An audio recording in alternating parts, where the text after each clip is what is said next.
কে রে মা? আমার বান্ধবী বিপাশা, ওই যে আমরা একসাথে পড়ি। আসসালামু আলাইকুম। ওয়ালাইকুম আসসালাম। তুমি আবার বোরকা পরা শুরু করলে কবে থেকে? বাবা, ওর বিয়ে ঠিক হয়ে গেছে তো তাই। ও আচ্ছা আচ্ছা, বুঝেছি। যাও মা, ভেতরে যাও।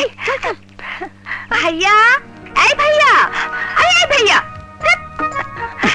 এসে গেছিস? দাঁড়া, মাকে ডাকি। মা, মা, মা। কি রে, কি হয়েছে খোকা? মা, এই যে তোমার হবু পুত্রবধূ। তাই নাকি? তোরা একটু দাঁড়া, আমি এক্ষুনি আসছি। তোমার মুখে কোনো কথা আটকায় না, না? মায়ের সামনে এভাবে কথা বলতে হয়? আমার মাকে তুমি চেনো না। মা হচ্ছে আমার সবচেয়ে ঘনিষ্ঠ বান্ধবী।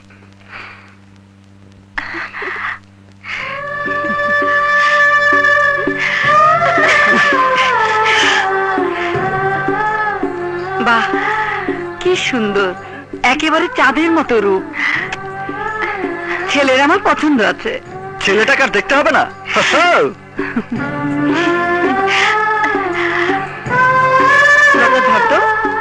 থাক মা, থাক, ওঠো। বেঁচে থাকো মা। আরে বোরকাটা খোলো, না হলে মা তোমাকে ভালো করে দেখবে কি করে? তোর সবকিছুতেই বাড়াবাড়ি। এসো তো মা, এসো।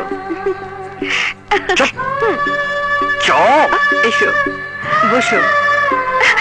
ভাইয়া, লাগছে তো। বস। তোমাকে ভীষণ সুন্দর লাগছে মা। তুমি রান্না বান্না করতে পারো তো?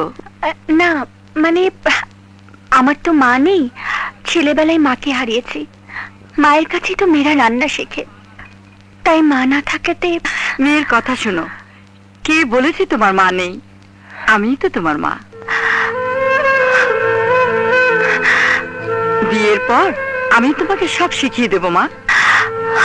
মা, একে তোমার চোখে পানি? দুঃখে শুধু চোখে পানি আসে না মা, আনন্দেও চোখে পানি আসে। আপনার কথা শুনে আনন্দে আমার বুকটা ভরে গেছে। আমি যখন মাকে হারাই, তখন আমি ভালো করে কাঁদতেও শিখিনি। আমি জানি মায়ের পায়ের নিচে সন্তানের বেহেশত, কিন্তু সেই বেহেশতের সুবাস কেমন তা জানতাম না। সব ক্রেডিট কিন্তু আমার। তুমি আমাকে ভালো না বাসলে এমন মা পেতে? ইস, আর আমি যে সকলের চোখ ফাঁকি দিয়ে নিয়ে এলাম। আবার তোরা ঝগড়া শুরু করে দিলি? ওর স্বভাব তো তুমি জানোই মা, কুটনি। ভালো হবে না কিন্তু ভাইয়া। মেয়েটা কি খালি মুখে বসে থাকবে?